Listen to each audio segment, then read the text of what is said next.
అందరికీ నమస్కారం అండి. ఈరోజు మనం మీనరాశి వారి యొక్క జాతక ఫలితాలను తెలుసుకోబోతున్నాము. మీనరాశి వారికి మే 4 అనగా సోమవారం నాడు వీరి యొక్క జాతక ఫలితాలను తెలుసుకోబోతున్నాం. అయితే మీనరాశి వారు ఎవరైతే ఇప్పుడే కొత్తగా మన ఛానల్ చూస్తున్నారో దయచేసి ఛానల్ సబ్స్క్రైబ్ చేసుకొని వీడియోకి లైక్ చేసి సపోర్ట్ చేయడం మాత్రం మర్చిపోకండి. మరి వీడియోని ఎక్కడ కూడా స్క్రిప్ట్ చేయకుండా చివరి వరకు చూసినట్లయితే మీకైతే పూర్తిగా అర్థమవుతుంది. రేపటి రోజున మీ యొక్క దిన ఫలిత ప్రకారం మీకు ఏ విధంగా ఉండబోతుందో తప్పకుండా తెలుసుకుందాము.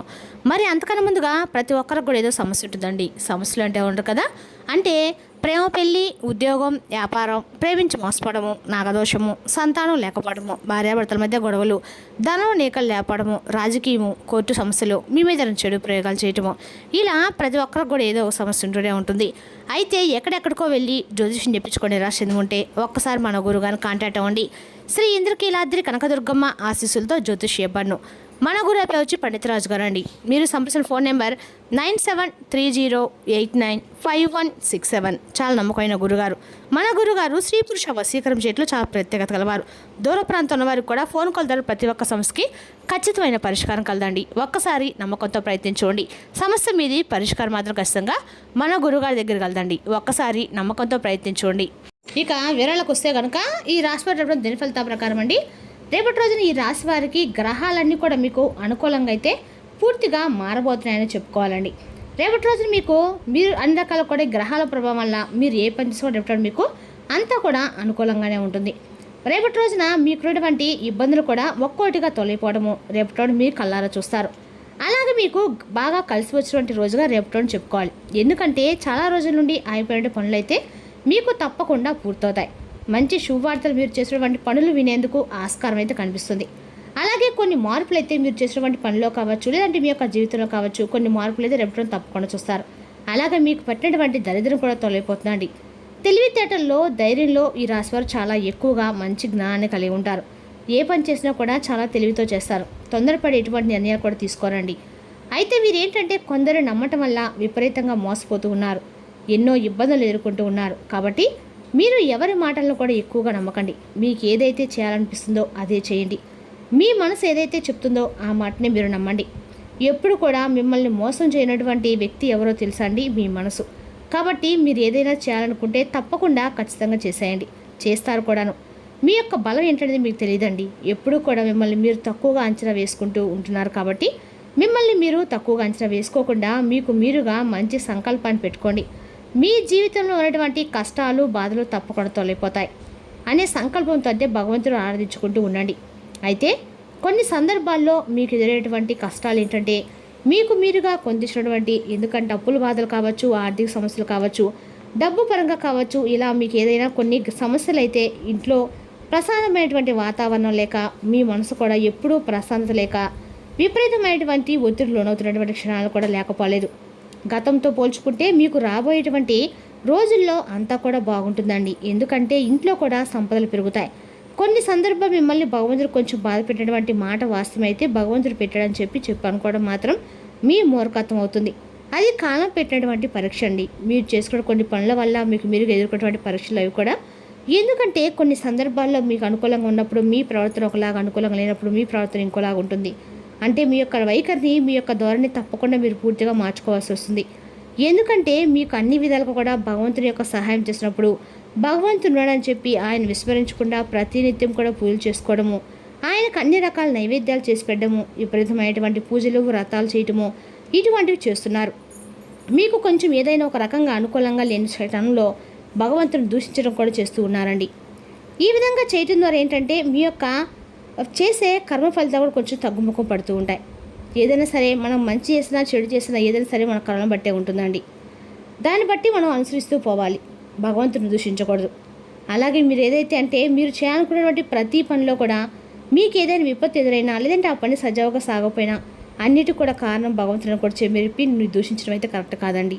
కొన్ని మన కర్మఫలాలను అనుభవించక తప్పదు. కాబట్టి దేవుడు అంతకు కూడా తప్పలేదండి. కర్మలు అనుభవించడము సహజంగా వస్తూ ఉంటాయి, పోతూ ఉంటాయి. కాబట్టి భగవంతుడిపై అపారమైన నమ్మకాన్ని ఉంచుకోండి. మీరు ఏం చేసినా కానీ ఏదైనా ఒక రూపాయి వలసి వచ్చిందనుకోండి, అందులో ఒక పావలైనా కానీ భగవంతుని యొక్క ఆరాధనకి ఉపయోగించండి.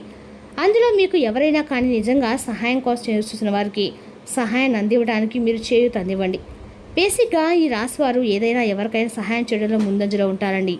అయితే మీకు వచ్చినటువంటి ఒక్క రూపాయలైనా ఒక పావలైనా సరే ఎదుటి వారికి సహాయంగా ఉండేటట్టుగా మీరు ముందడుగు వేస్తే ఆ రూపాయి 10 రూపాయలు అవుతుంది. మీ ఆదాయం కూడా విపరీతంగా పెరుగుతుంది. ఇక ఈ రాశిపరంగా రేపటి విద్యార్థులకి చాలా బ్రహ్మాండం కలిసి వస్తుంది. మీ కళ నెరవేరుతుంది. మంచి స్థాయికి చేరుకునే అవకాశం ఉంది. వ్యాపారస్తులకు కూడా మీకు ఉన్నటువంటి ఇబ్బందులు తొలగిపోతాయండి. మంచి లాభాలు కనిపిస్తున్నాయి. మీ కుటుంబంలో అందరూ సంతోషంగా ఉండడం చూస్తారు. ఉద్యోగస్తులకి త్వరలోని జీతాలు పెరుగుతాయి. మంచి ప్రమోషన్ వచ్చే అవకాశం ఉంది. ఎవరైతే ఉద్యోగాల కోసం చూస్తున్నారో అటువంటి వారికి త్వరలో ఉద్యోగం లభిస్తుంది. ఇక ఈ రాశి వారికి అయితే జాలిగుణం అనేది చాలా అధికంగానే ఉంటుందండి. ఆపదలో ఉన్న వారికి తప్పకుండా సహాయం కూడా చేస్తారు. నా అనుకుంటే వారి కోసం ఏదైనా చేస్తారు. వారికి ఏ కష్టం వచ్చినా తోడుగా ఉంటారు. జీవితంలో డబ్బును బాగా సంపాదించాలని చెప్పి మీరు అనుకుంటారు కాబట్టి ఆ సంకల్పం కోసం మీరు మరింత ఎక్కువగా శ్రమ చేయాల్సి ఉంటుంది. మీకు పెద్ద కోరికలు అనేవి ఏమీ లేవు, కానీ ప్రశాంతమైనటువంటి మనసు కలిగి ఉంటే చాలు. భగవంతుడా, మాకున్న దాంట్లో సంతృప్తిగా ఆనందంగా జీవించే విధంగా అవకాశం ఇస్తే చాలని చెప్పి అనుకుంటారు. అయితే మీరు భగవంతుని ఏ విధంగా అయితే మీకు ₹1 ఇచ్చాడో ఆ రూపాయి జాగ్రత్తగా చేసుకోండి. అందులో మీరు ఏదైనా కానీ సహాయం చేయగా మీ ఖర్చులకు పోగా ఏదైనా ₹1 అయినా వెనక వేసినటువంటి మనస్తత్వాన్ని కలిగి ఉండండి. ముందు రోజుల్లో మనకు ఏ అవసరమైనా కానీ చెప్పిరాదండి. కాబట్టి మనం ఏదైనా కానీ ₹1 జాగ్రత్త చేసుకోవాల్సినటువంటి అవసరం ఉంది. అయితే మీరు రేపటి రోజున ఖచ్చితంగా కూడా శివారాధన చేసుకోండి. శివ పూజ దగ్గరలో ఎక్కడైనా దగ్గరలో శివాలయానికి వెళ్ళి ఒక కొబ్బరికాయ కొట్టండి. ఆ కొబ్బరికాయ చిప్పల్లో నువ్వుల నూనె కానీ ఆవు నెయ్యి కానీ పోసి శివునికి నారికేల దీపం సమర్పించడం ద్వారా ఆర్థికంగా కూడా వెసులుబడతనంగా ఉంటుందని, మనకు అనుకూలంగా ఉన్నాడు ప్రతి ప్రతికూలం మార్చుకోవాలండి. ప్రతి ప్రతికూలమైన సమయం ఏమో అని చెప్పి భయపడుతూ ఏదైనా ఒక పని చేయాలన్నా వద్దా అని చెప్పి ఆలోచిస్తున్నటువంటి క్షణంలో మనం కనుక అన్ని విధాలుగా భగవంతుడిపై భారం వేసి మన పనిని మనం జాగ్రత్తగా సజావుగా సాగించుకుంటూ వెళ్తే మాత్రం అందులో తప్పకుండా విజయం సాధిస్తాం. అలాగే రేపటి రోజు కూడా మీకు ఏదైనా ప్రతికూలమైనటువంటి సమయం ఉంటుందో ఆ సమయంలో మీరు శివనామస్మరణ చేసుకోండి. మీరు ఎంత బిజీలో ఉన్నప్పుడు కూడా ఓం నమః శివాయ అనే పంచాక్షరి మంత్రాన్ని పలకడం మాత్రం మర్చిపోకండి. ఎంత పెద్ద కష్టం వచ్చినా సరే రేపటి రోజు శివనామస్మరణ మిమ్మల్ని ప్రతినిత్యం కూడా కాపాడుతుందండి. ముఖ్యంగా రేపటి రోజు విశేషమైనటువంటి సోమవారం కాబట్టి ఖచ్చితంగా కూడా మీరు శివనామస్మరణ చేసుకోండి. శివాలయం దర్శించండి.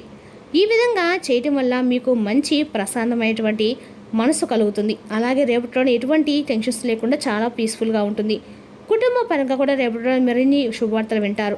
కుటుంబంలో ఉన్న వారందరితో కలిసి మంచిగా కాసేపు టైం స్పెండ్ చేయడం వల్ల చాలా రోజుల తర్వాత వారితో కాసేపు ఏదైనా ముచ్చట్లు పెట్టడం, అలాగే మీకు ఇష్టమైనటువంటి వంటలు చేయించుకొని తినడము ఇటువంటివి జరుగుతాయి. బయట ప్రయాణం కూడా చాలా అనుకూలంగా ఉంటాయి, కానీ జాగ్రత్తగా ఉండండి. ఇక ఉద్యోగంలో మీరు ఏదైతే చేస్తున్నారో ఆ ఉద్యోగం మంచి పేరు ప్రతిష్టలు గడిస్తారు. సమాజంలో మీ యొక్క గౌరవం మరింత ఎక్కువగా రెట్టింపు అవుతాయి. అలాగే మీతో పనిచేస్తున్న వారి యొక్క తీరును కొంచెం అబ్జర్వ్ చేయండి. ఎందుకంటే మీ ద్వారా ఏదైనా పనిని కొంచెం అంటే వారు మేము చేసామనేటువంటి పై అధికారుల దగ్గర ప్రశంసల వర్షాన్ని పొందడానికి తప్పకుండా వారు మీ ద్వారా మీకు తెలియకుండా మీ పని వారు చేశామని చెప్పి వారి దగ్గర ప్రశంసలు పొందేందుకు రెడీగా ఉన్నారు. కాబట్టి అటువంటి వ్యక్తుల్ని తప్పకుండా కనిపెట్టి అటువంటి వ్యక్తులకి ఏది కూడా మీరు చేసినటువంటి పని పట్ల వారికి అప్పగించకుండా మీ పని మీరు సజావుగా సాగించుకోండి. మీకు తెలిసినంత నాలెడ్జ్ అలాగే మీకు ఉన్నటువంటి జ్ఞానం మరెవరికి కూడా లేదని చెప్పి అది తెలుసుకోండి. కాబట్టి మీరు చేయవలసినటువంటి సైనికుడితో అపరాధాన్ని మీరు తెచ్చుకోకుండా మీరుగా మీ పనిని మీరు చక్కగా సాగించి ముందుకు మీరుపై అధికారులు మీ పనిని మీరు చేశారని చెప్పి ఒక మాట చెప్పండి.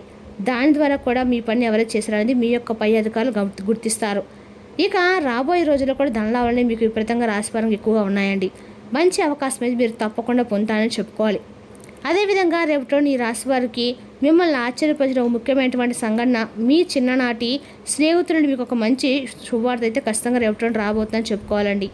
అదేవిధంగా రేపటి మీరు విహారయాత్రలు, సామాజిక సమావేశాలు లేదా సోషల్ గెట్ టుగెదర్ మిమ్మల్ని రిలాక్స్ అయ్యేలాగా సంతోషంగా ఉంచుతాయి. అవసరమైన ధనము లేకపోవడం కుటుంబంలో అసమ్మతి కారణమవుతుంది. రేపటి రోజున ఆలోచించి మీ కుటుంబ సభ్యులతో మాట్లాడి వారి యొక్క సలహాలను తీసుకోండి. మీ శ్రీమతితో తగాదా మీకు మానసిక ఆందోళన కలిగిస్తుంది. అనవసరమైన ఒత్తిడిని పడవలసి అయితే అవసరమే లేదు. మనం మార్చలేని వాటిని స్వీకరించడము మన జీవితంలో నేర్చుకోవాల్సిన పాఠమండి. ఇతరుల జోక్యము, దోపిడీ, ఒరిపిడి కారణమవుతుంది. వినోదాలకు, సరదాలకు మంచి రోజు. కానీ ఒకవేళ మీరు పనిచేస్తుంటే కనుక మీ వ్యాపార విషయాల్ని జాగ్రత్తగా గమనించుకుంటూ ఉండాలి. రేపటి రోజు మీరు బంధాల యొక్క ప్రాముఖ్యత తెలుసుకుంటారు. మీరు సాధ్యమైనంత వరకు మీ సమయాన్ని కుటుంబ సభ్యులతో గడుపుతారు. ఖర్చులు రేపటి రోజు మీ యొక్క జీవిత భాగస్వామితో మీ బంధాన్ని పాడు చేస్తాయి. ఆసుపత్రిలో ఎవరైనా రోగులకి ఏమైనా సరే ఆర్థికంగా ఏమైనా సహాయం చేసినట్లయితే మీకు ఆర్థిక ప్రయోజనకరంగా ఉంటుందండి. రేపటి రోజున శివనామస్మరణ రేపటి రోజు మీకు అందరూ కూడా మేలు చేస్తుంది. మరి తెలుసుకి రాశి జాతక ఫలితాలను తిరిగి రేపటిలో మళ్ళీ కలుసుకుందాం. Thank you for watching.